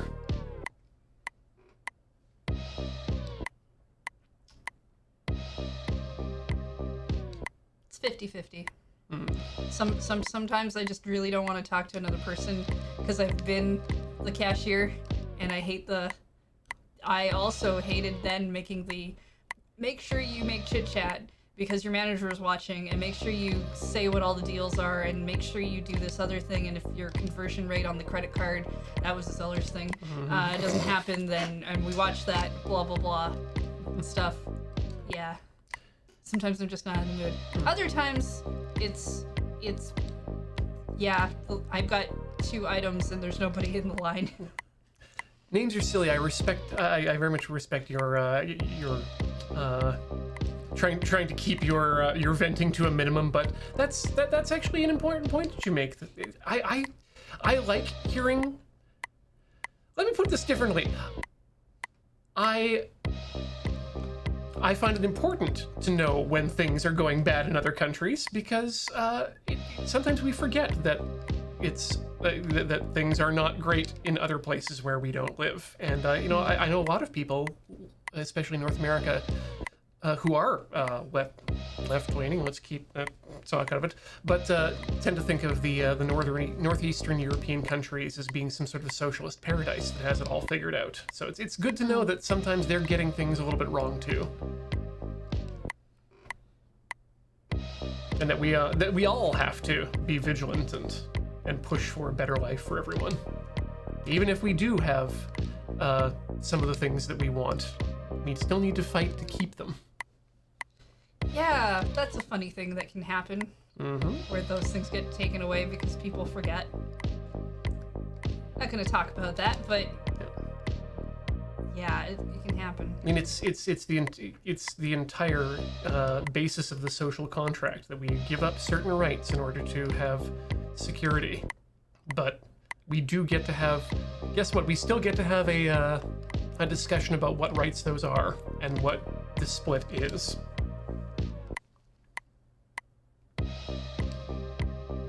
Welcome to Philosophy Talk. I'm René Descartes. Joining me this week is, you look like a Plato.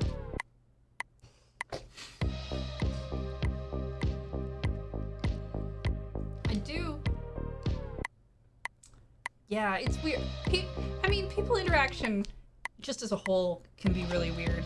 And when it comes to the service industry and how some people perceive what that means as both a cashier or a server or a customer, is there's definitely those people you get where you're like, you have never worked customer service in your life, and it shows.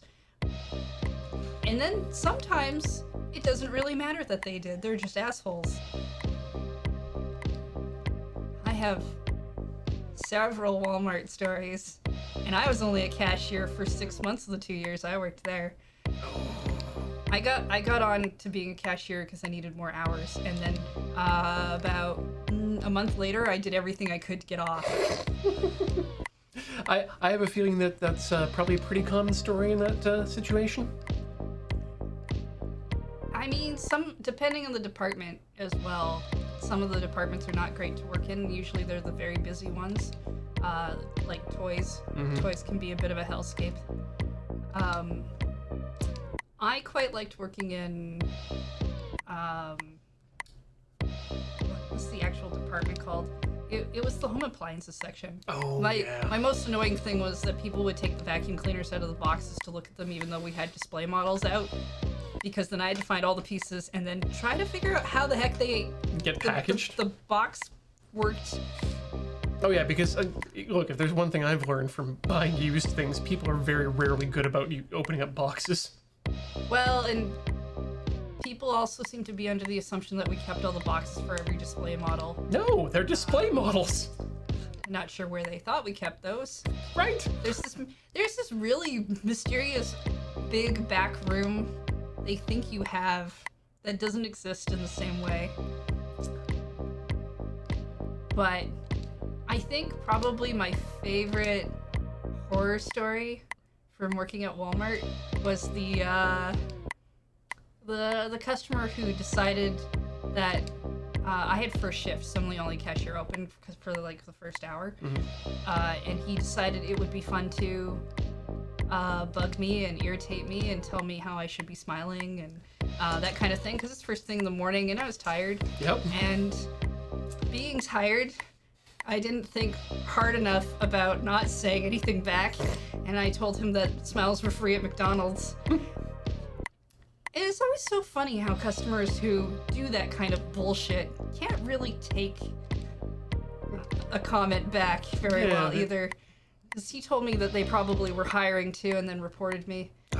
Well, Which was great because my manager tried to say I had a whole bunch of customers who complained about me not smiling that morning, and I was like, dude, I've had one customer through my till. Like, you can't tell me that I had a whole trainload of customers. It's 9 a.m. First, number one. I had one.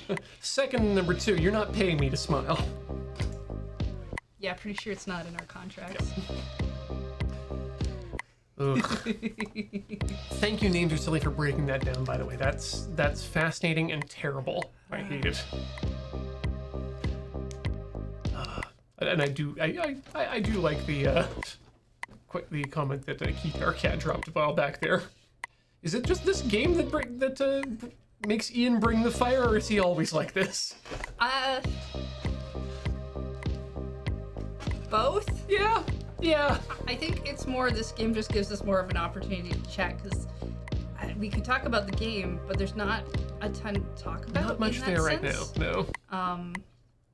Especially since we've played before and we've already talked about a lot of stuff in this level.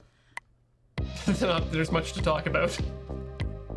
That said, we do have some things that we do need to talk about while we're still here before we go. And going is coming up rather quickly. First of all, we want to thank everyone who's been here in the...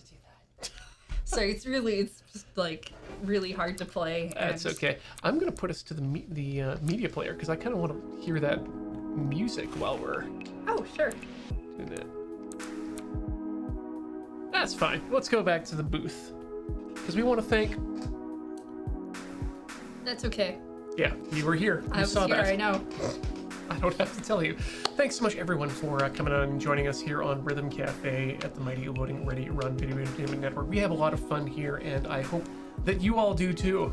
Whether you're a person who's just lurking in the chat, away from the keyboard, or if you're someone who's chatting away and that's all you do, or if you're a person who decides they wanted to, for whatever reason, leave twitch.tv and go over to patreon.com/loadingreadyrun and give your donations there.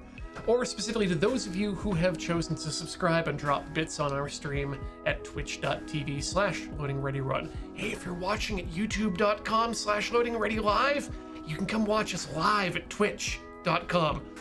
Also, if you're watching us on YouTube, we have 2 other YouTube channels like LureMTG and Loading Ready Run. Please check those out. We do other stuff that is not streaming if that's you're into. A lot of stuff. Comedy. I figure if you're already on YouTube, maybe you'd like other YouTube. Yeah, I mean, YouTube sure does like to show you that they have a lot of YouTube. Sometimes it's good. Yeah. Sorry, I just remembered the thing I had to deal with on YouTube today. Oh God, you go through so much for us. So the thing is, it showed up in my Twitter feed. Dan Floyd. Oh yeah.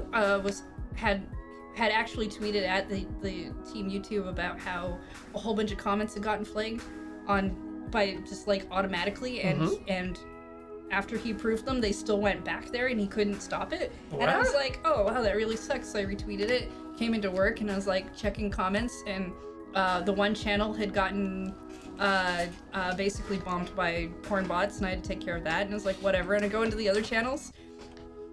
Over 700 comments from over the past year. It got auto-flagged, and I was just like, cool. And I couldn't. It's a new system in the back end, and I couldn't make the click all and approve all because I'm like, these are over a year old. I've already seen them. It wouldn't let me approve all of them at once. I had to approve them all one by one by one by one. That took a couple of hours. So, first off, Maricat, thank you for pointing that out. You should let them know that I told them they could have that one for free. First time I said it, I think. Second of all, doing the same thing over and over again is what we literally built computers for, so that we would not have to do the same thing over and over So I'm manually. assuming they pushed something through to change on their algorithm, and it went back in time and flagged a bunch of stuff for no reason. But it's still real annoying. But like the ability to say, okay, apply this change to all of these things. Do not make me select them all. Let me say I want to do it to everything. That's what computers are for. You're breaking the web is breaking computers. I'm very unhappy with YouTube's beta, especially since every time I try to go back to Classic, it tells me how what they're now calling Legacy Classic will be going away soon. A Legacy Classic, which is And of course it's gonna go away soon. They have a new format they want everyone to do. Maybe make sure it works first. Yeah. I don't know. That's all I'm asking. So hey, if you'd like to see what shows are going to come up on YouTube 3 or 4 days after they've been broadcast here, we've got Dice Friends coming up on Monday, which is going to involve Adam. Yeah, he's playing the Fairy Mound of Dragonkin. Yeah. Yeah, I know he showed off the book or something on his last stream. Yeah, it's one shot. He's going to enjoy it. He'll feel fun. Maybe he'll find out what a fairy mound is. I'm sure it'll be fun. And then after the week after that, they'll be back to Heat Death. Yes. Which They got to come back from PAX East and then recover. I miss the Romans so much. Whoops. And then Minocloth can go straight into the sea. But how about instead of the sea, it goes straight into your eyeballs? 10 a.m. on Tuesday, where Surge and Minecraft man James Turner, Minecraft man James Turner, be mining their craft as they all want to do. I'm sure there's an ocean in there somewhere. And then, of course, after that, there's Disco Elysium time on Disco Elysium, the show, starring Cameron and Coriander. They'll be taking a deeper look inside of Disco Elysium. Maybe one day they'll get past day 3. And finally, in the evening, the Loud Boys are back with a Silent Hill. That's a bit of what we call a dichotomy. Silent Hill, the game where they're still loud. I mean, because I can't imagine the two of them playing in utter silence and on a hill. I guess That would be a good mode for games if it was attached. Like, I'm pretty sure that the idea of don't scream or don't make a noise has been tried in some horror video game, but if they attached it to a good horror video game, that would probably be a very difficult one for them to clear. And then, of course, in the Wednesday, we've got the Watch and Play at 2 p.m. That's always a good time with our good friends Graham and Alex. And then AFK rounds out Wednesday with Burgle Bros. Burgle Bros. Burgle Bros. It's Burgle. Robble. Burgle. The Burgle Brothers. Is that a DuckTales thing? Aren't they? I think they're the Burgle Boys. They were the Beagle Boys. Beagle Boys. Yes, because they were ostensibly beagles. Right. Well, same thing. Yeah, no ducks this time. You can, of course, check out the rest of the schedule over at loadingreadyrun.com/live. That's, they've got it there. They've also got links to a schedule that you can put in your very own calendar if you want to make sure that you're not scheduling your own events over top of things you might want to watch. And, of course, if you want to find out if there are going to be changes to the schedule, the best way to find out about that and the fastest is to subscribe to us over at the bad website, twitter.com/loadingreadyrun. We put all of our last-minute schedule changes there. Yeah, and sometimes they're very last minute because things happen. Shall we, before we tell people where they can find us, thank some people? Sure. Yeah, we'd like to thank Android in Disguise for 11 months of subscription. And Maricat, thank you for subscribing hardening. I mean that very, very much from the bottom of my heart. Hardening for Harden was also a gift from the Maricat. Thank you from the bottom of this caked and calcified heart. And thank you, Maricat, for hardening TV.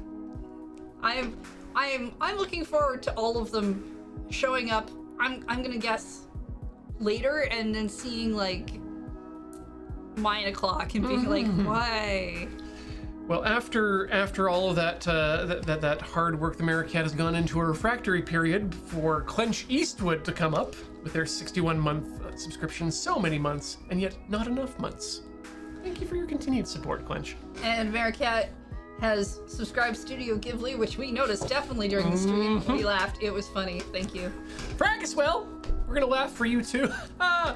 79 months is no joke. That's a lot of months. Thank you so much. Shadden88 for 18 months. Welcome back.